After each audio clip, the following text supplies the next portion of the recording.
I'm here today standing outside this beautiful, magnificent church. Look at that. Absolutely spectacular, magnificent piece of architecture. But it's about hell and religion, why women are so suppressed. You know, I've studied epigenetics, which is the science of not just our genes, but because we've got the same amount of genes as a potato or a plant, but actually what makes our genes express, turn on the breast cancer. Just because you got the gene doesn't mean you're going to get it, you know. So we are not our genes. So one of the newest sciences is epigenetics, which means we inherit from our ancestors a lot of their traumas and unresolved issues. So one of the unresolved issues, like what they do though, is they're mostly researching men, but women are the real change, you see, because we're not just 50-50 DNA and inherited memory of the mum and the dad. We're actually also the incubator.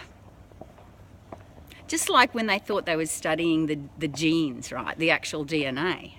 They missed the fact that it was a message.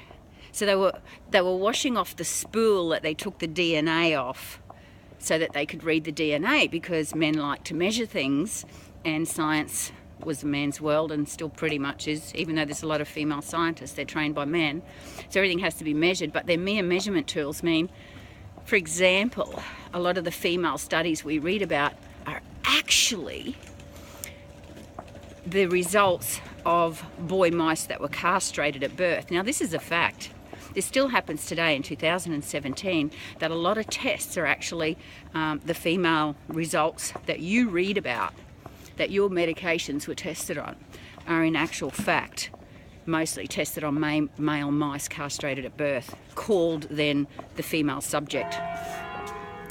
Chiming nice and in time. I'm waiting for the church to open because I'm going to burn a candle for the 9 million women that were butchered and slaughtered for having a vagina. Within 300 years, 9 million women were killed, called witches. We're still scared of them today because we actually bought into the bullshit story. And you know, I'm staying at a hotel just down here, down this laneway here, and at the end of the street, just across from my hotel, is the women's weighing station. So they would weigh the women, the priests here from this church here. They would have been from this church, obviously, if it was all to do with religion. Because if women had the power to give birth, then they could be right up there with God, which would mean that, well, that just can't be. So what they would do is weigh them. If they weighed thin and light, that meant that in their eyes, egotistical, patriarchal maniacs called priests, that we must be living on herbs, therefore a healer, a witch, which when you think about it, healing with herbs is what we're going back to, isn't it? So we were just natural healers. Women had the instinctual knowledge for what heals what. But we were deemed witches. Had our heads cut off in front of all of our own generations. I'm not trying to make you angry or scared. I'm trying to educate you, because when you actually know this, you can realize that when you understand epigenetics, that you inherited unresolved traumas from the past. So one of the traumas I would say associated with this was, oh my God, I can't be myself, because if I'm really me and I'm in my body and I'm operating on intuition, I could be deemed a witch, therefore killed, and be taken, you know, who would raise my children and my grandchildren and so on. So very, very interesting that women very long ago, I mean as long back as religious history that we study and that we have to read about, and you know, all of the current history we know that we read about in school books, is doesn't even touch on this, that a woman being born with a vagina meant you could be deemed a witch and killed. 9 million women in 300 years. Think about that. So that's just history, it's just real. It's pre-patriarchal days when we were, the last time we were innately natural females being in our gender. Naturally, I mean. You know, where it was okay to be a woman and we didn't have to try to be a man in a man's world. We didn't have to try to be anything but that which we were, I guess, like a rabbit being a rabbit and a mouse being a mouse and a house being a house. You just be what you are. We women have not had that privilege for thousands of years. So why are we so surprised when we look at epigenetics that we've inherited the need to not be ourselves, or we could be killed? Women live in fear. They do live with such terrible anxiety, 3 times more than men. You're more likely to have depression or anxiety and find yourself sitting on a doctor's chair. If you're a woman, they don't even test hormones, mind you, that which we are, because you can't measure that in a research. You know, you can't document that in a white paper and be famous. So they have to castrate boy mice instead. I keep linking these back together because I want you to get it.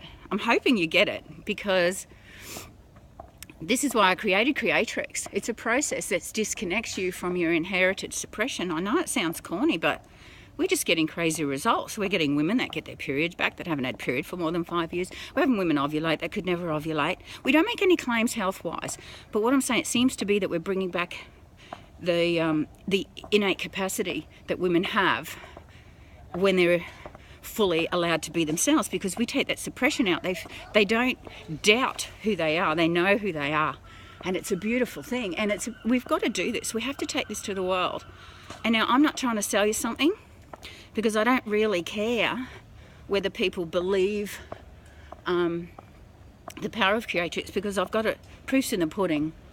We've done over 1,000 women so far, and we've set them free to be more innately them than they've ever been.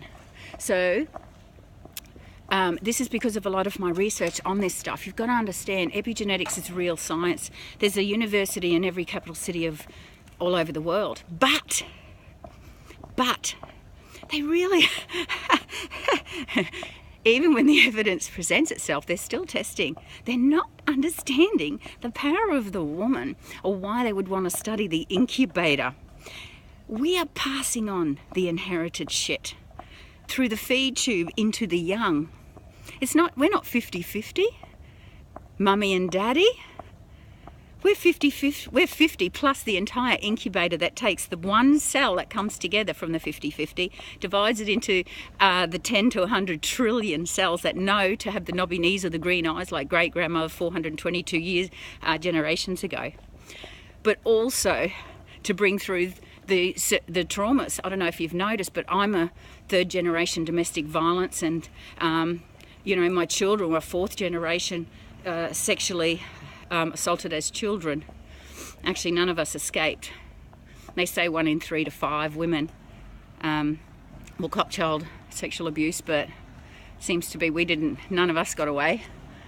So interesting, you know, that here I am. I'm going to go in there as soon as it opens, this church. I'm going to light a candle for those 9 million women, and I want to bring not just hope but solution to women all over the world. So I'm just here for the purpose of opening up this country, bringing Creatrix, the new female psychology that's simple, painless, strips this bullshit out, resets women to feel whole and complete very, very fast and never go back. I'm so proud of the women who have taken the leap of faith to either try Creatrix or become a facilitator. So look, we need facilitators. We do need to get this out. This is freaking crazy. We need to break these cycles. So if you know anyone that might want to be a facilitator, can you please send them to instituteofwomen.com and get them to book a call, because we need facilitators. We're running out of the Netherlands here now. We're running a big opening launch event next week, but also we run courses out of Australia. We only take on a limited number of facilitators because we really want quality versus quantity at the moment, because it's just such a special privilege to help women release this stuff out of their genes and just see that incredible change. But anyway, I'm going in here to light the candle.